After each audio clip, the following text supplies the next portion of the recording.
Bonjour à tous.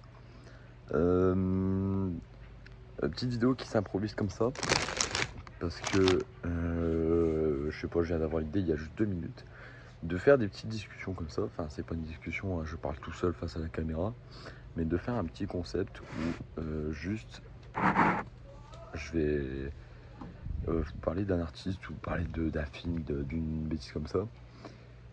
Et à chaque fois, en fait, j'aimerais bien débattre sur ça. En vrai, ça dure. C'est ce que j'appellerais les débats totaux.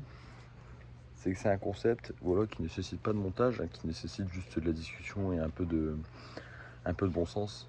Je dis ça comme si j'étais un critique ou un chroniqueur sur une émission de télé. Mais,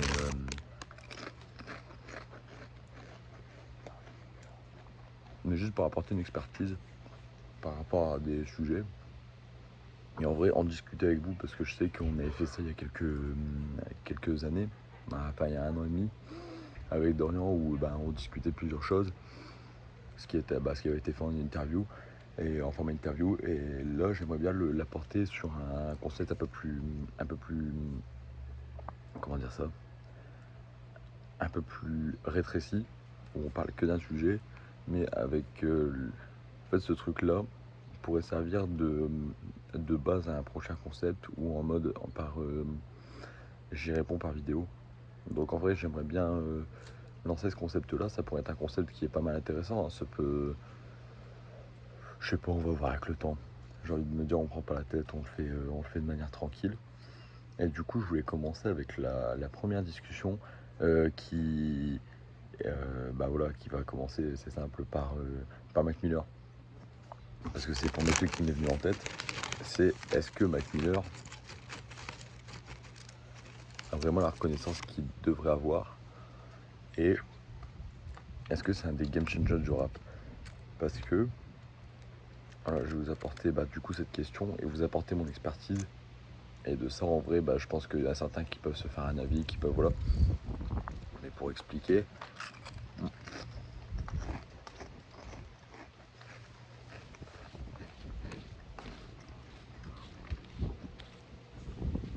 pour expliquer, je trouve que on va peut-être se déplacer. Vous savez quoi, on va se déplacer ensemble. Quel du vent. C'est sympa.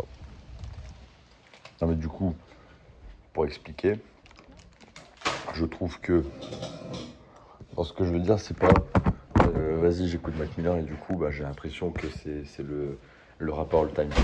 Parce que y a vraiment un différentiel entre euh, qu'est-ce qu'ils veulent, petit morveux. Mais du coup, pour revenir sur ça, revenir sur le fait que. Attendez, on est bien là. Le fait que je dise que Mac Miller soit un game changer du rap, je le dis dans la façon où il a. Rien qu'avec son premier album, il a eu une approche. Enfin, premier album. Première mixtape. Donc, je vais parler de Kids, hein. Je parle pas de tout ce qu'il a fait avant, parce que en vrai, avant, c'est. Déjà, si, c'est un peu novateur. Je vais pas dire novateur, non, parce que. Non, je dis des conneries. En fait, à chaque fois, je dis un truc et en fait, je remarque que je dis un peu n'importe quoi. Enfin, je dis des trucs sans prendre en contexte qu'il y a déjà ça avant, il y a déjà. Mais, euh, déjà sur ce que j'allais prendre par rapport à Kids, Kids déjà est un gros game changer. Du fait où, euh, déjà c'est pour être simple, hein, mais après c'est comme ça par rapport au hip-hop, par rapport au rap, ça a toujours été la culture du sample et la culture de la reprise, et qui est très bien fait par certains et qui, voilà, des fois c'est pas dingue et des fois c'est bien fait, quoi. Attendez, faut que je fasse rentrer chat. Mais bon, je te disais que, oui, être un game changer, qu'est-ce que je vais expliquer par ça? C'est que tu apportes une vision des choses en tant qu'artiste à un univers. Et pour moi, Mac Miller, c'est quelqu'un qui a réussi à le faire parce que déjà, il vient avec une rythmique assez personnelle, enfin avec un- une envie assez personnelle, avec un flow qui lui appartient, avec des sonorités qui lui appartiennent. Le mec, c'est un musicos déjà de base, hein. Étant gosse, il faisait déjà de la batterie, il faisait déjà du piano, il faisait déjà de la guitare. Le mec était déjà très bon dans ce qu'il faisait. Donc en fait, c'est pas un autodidacte, mais ouais, c'est un bout qui était vraiment là pour la musique, qui était vraiment là pour sa passion. Pour moi, ça, c'est vrai, la vraie définition d'un artiste. Et ça, on en reparlera dans une prochaine vidéo qui sera un peu plus détaillée de ce qu'est vraiment un artiste. Euh, Et en parlant de ça, je vais vous mettre un petit lien dans la description d'une vidéo qui m'a pas mal intéressé dernièrement. C'est la vidéo sur euh, comment reconnaître un bon acteur, qui est franchement pas mal. Et là, je vais reprendre l'exemple de ça pour la musique.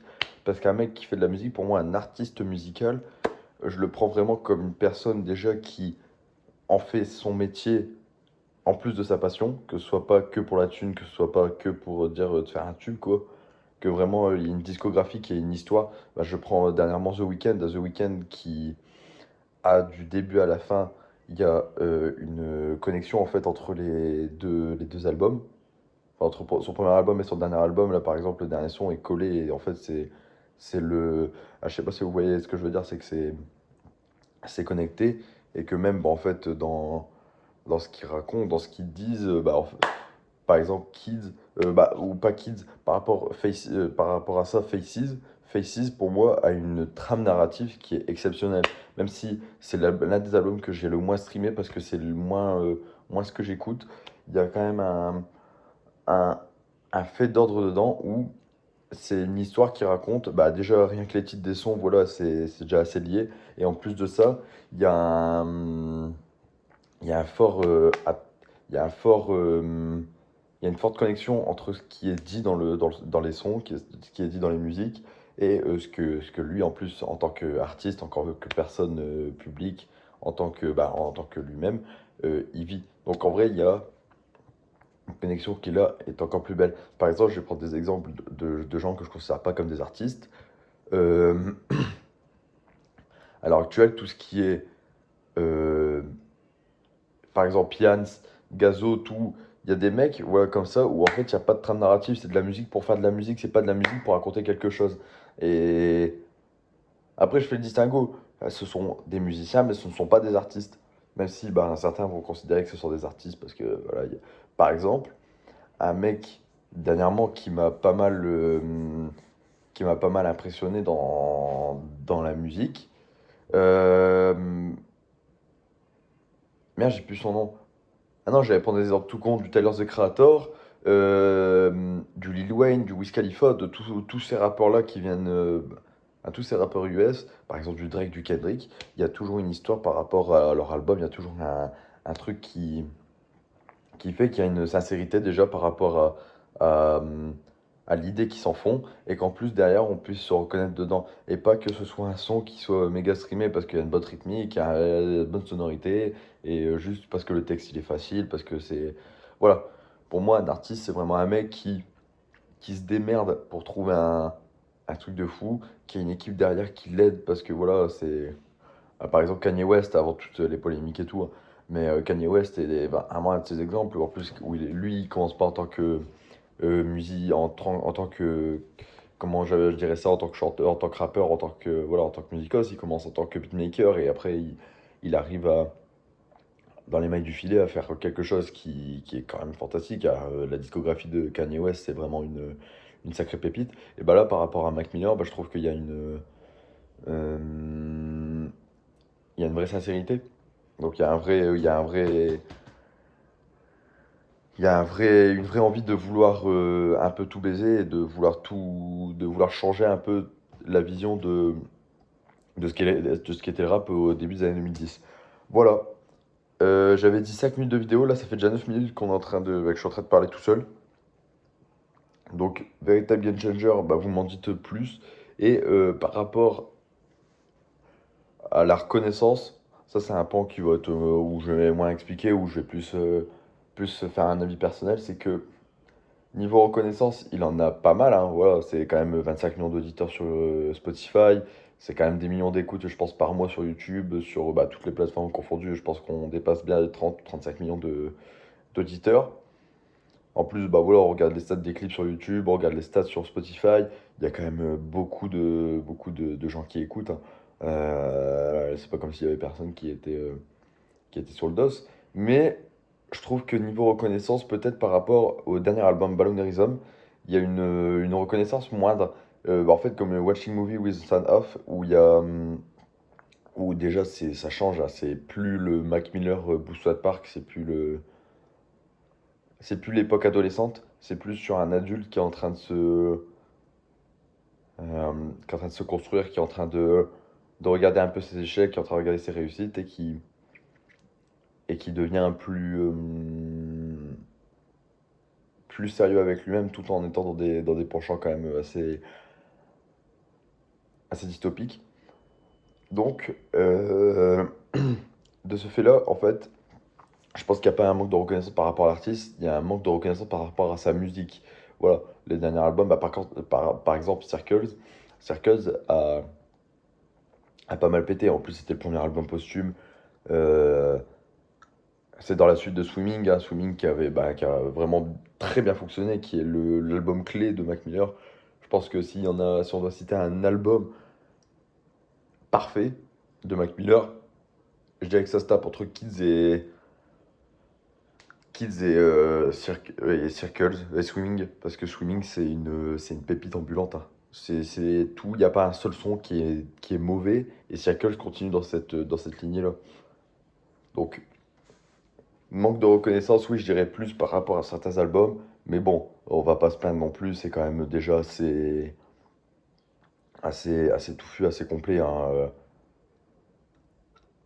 Niveau reconnaissance, peut-être que plus tard, s'il continue à sortir des sons posthumes, voilà, ou des bêtises comme ça, euh, Mac Miller continuera la reconnaissance et continuera d'en avoir longtemps parce que la reconnaissance, elle se fait pas que par rapport à la musique, elle se fait par rapport à la vie publique, hein. Bah, le fait il est sorti avec Ariana Grande, que un peu c'était The Divine Feminine, c'était sa muse, qu'en plus de ça, bah voilà, en fait, il y a toujours ce lien de connexion entre elle et lui, quoi. Il y a toujours ce truc-là, il y a toujours une sphère qui est autour de lui et qui va continuer à la suivre très longtemps et à le suivre très longtemps, c'est voilà, bah, leur histoire d'amour. Et voilà, en vrai, c'est malheureux que Mac Miller soit décédé il y a 7 ans, mais voilà, l'histoire a fait que malheureusement, et on peut pas revenir en arrière.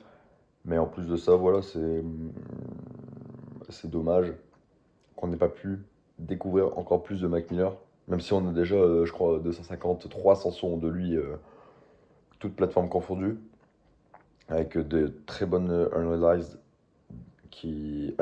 oh le mec est anglophone.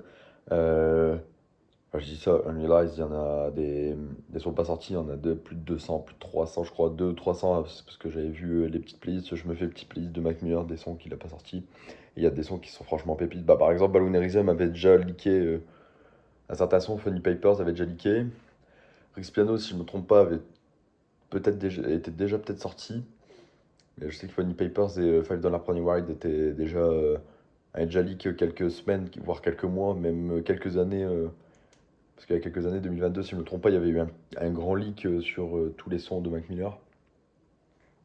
Voilà. Je sais pas si j'ai plus à dire. En vrai, c'est trop cool de faire des concepts comme ça. C'est un concept que je fais à la volée. Il y a peut-être pas beaucoup de gens qui vont regarder, mais au moins je me fais kiffer. Je discute un peu avec vous. J'essaie de voir un peu les commentaires. Et au pire, on fera un live ou on fera une vidéo qui traitera de ce sujet. On, on va voir un peu ce que vous en pensez. Et je donnerai un deuxième sujet en direct showback, hein, je vous donne des devoirs. Non, mais en discuter un peu avec vous dans les commentaires. Je pense qu'on se lira ça en live. Et il y aura la rediff sur YouTube pour septembre. Voilà, septembre, on repart sur des chapeaux de roue. Investissement dans le matos et création de contenu à balle. Ça va être cool. Voilà donc. Bon, ouais, merci beaucoup de m'avoir suivi. 15 minutes de vidéo. J'aurais pas cru. Voilà. À la vôtre. À la tienne, Etienne. Bisous, bisous.